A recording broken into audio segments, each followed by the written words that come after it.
কয়েকদিন আগে আপনারা দেখছেন না, একটা ওই ব্রাহ্মণপাড়ার একটা মালা হুজুরের বোধহয় পীর সাহেবের একটা ওয়াজ ভাইরাল হয়েছে।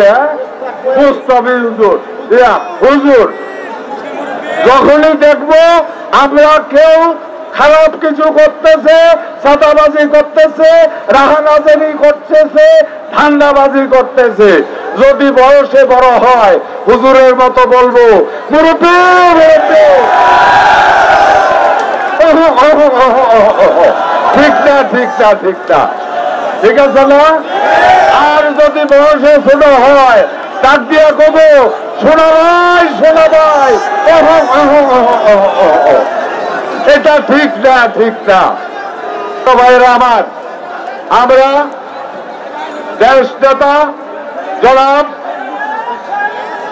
শহীদ প্রেসিডেন্ট জিয়াউর রহমান এই গণতন্ত্রকে রক্ষা করতে করতে জীবনে শহীদ হয়েছিলেন এবং আজকে দলের হাল ধরেছে সেই নেতার সুযোগ্য সন্তান, বিশ্বের সবার কাছে এই মুহূর্তে অত্যন্ত শ্রদ্ধেয় নেতা জনাব তারেক রহমান। প্রিয় ভাইরা আমার, তারেক রহমানও গণতন্ত্রকে ফিরিয়ে আনার জন্য গত 1 যুগেরও বেশি সময় ধরে দেশের বাইরে অনেক কঠিন জীবন যাপন করতে হয়েছে। গত 15-2 মাসে জুন জুলাই যে আন্দোলন হয়েছে, এই আন্দোলনের অনেক লোক জীবন দিয়েছে, এ কথা সত্য। আমরা আবারও যারা শহীদ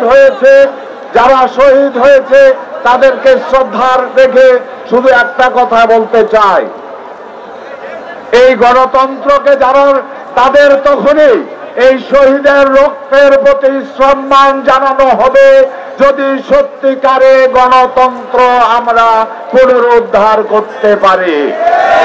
এজন্য আমাদেরকে ধৈর্য ধরে এগিয়ে যেতে হবে। মনে রাখবেন, স্বৈরাচার চলে গেলেও তাদের দোসরেরা এখনো এখানে ঘোরাফেরা করছে। তারা চেষ্টা করছে আমাদের মতো যারা গণতন্ত্রের জন্য জীবন বাজি রেখে জীবন দিয়ে জেলখানায় জেল খেটে গণতন্ত্রকে পুনরুদ্ধার করেছে, যখনই তারা দেখছে তাদের জনসমর্থন শূন্যের কোঠায় মানুষ পাইলে ঠুঙ্গা ভিজে দিয়া ভিজে কলা ভাতা শুয়ে থাকতে হয়, তারা বুঝছে আমাদের আর বেল নাই।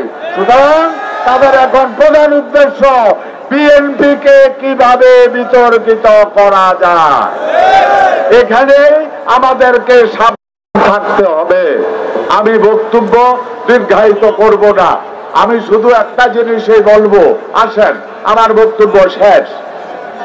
সেটা হলো, যদি আমরা আবার সত্যিকার অর্থে গণতন্ত্রে ফিরিয়ে আনতে হয়, আমার ভোট আমি দেব, যাকে খুশি তাকে দেব, যদি এনজয় করতে হয় তাহলে প্রথমে আমাকে যেন কেউ কোনো দুর্নাম না দিতে পারে সেদিকে খেয়াল রাখতে হবে। আমরা কি খেয়াল রাখবো? থ্যাংক ইউ প্রিয় ভাইয়েরা আমার। এবং যারা নিজে সৎ হতে হবে, অন্যকে সৎ হতে সহযোগিতা করতে হবে, উৎসাহিত করতে হবে।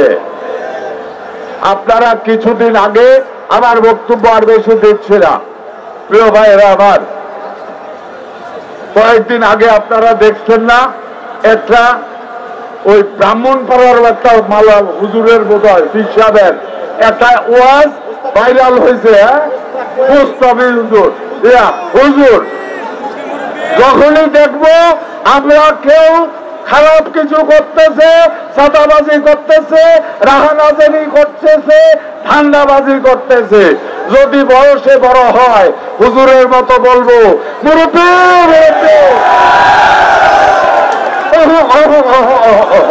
ঠিক না ঠিক না ঠিক না, ঠিক আছে না?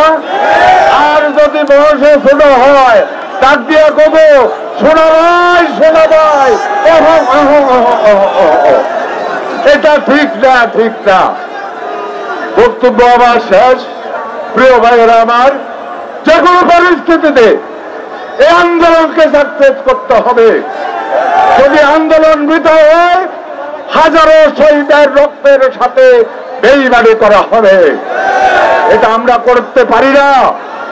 এই শহীদের রক্তকে যদি মূল্য দিতে হয়, লক্ষ লক্ষ মানুষ আহত মানুষের এই দুঃসহ জীবনকে যদি মূল্যায়ন করতে হয়, তাহলে আসেন গণতন্ত্র ফিরে না আসা পর্যন্ত আমরা নিজে সৎ থাকি, সৎ পথে চলে অন্যকে সৎ থাকতে উৎসাহিত করি। ধন্যবাদ আপনাদেরকে। বাংলাদেশ জিন্দাবাদ, বাংলাদেশ জাতীয়তাবাদী দল জিন্দাবাদ, শহীদ জিয়া হোক, বেগম খালেদা জিয়া জিন্দাবাদ। আগামী দিনে আমার প্রিয় নেতা বিশ্বর এই মুহূর্তে বিশ্বের সবার তাক লাগানো নেতা জনাব তারেক রহমান জিন্দাবাদ।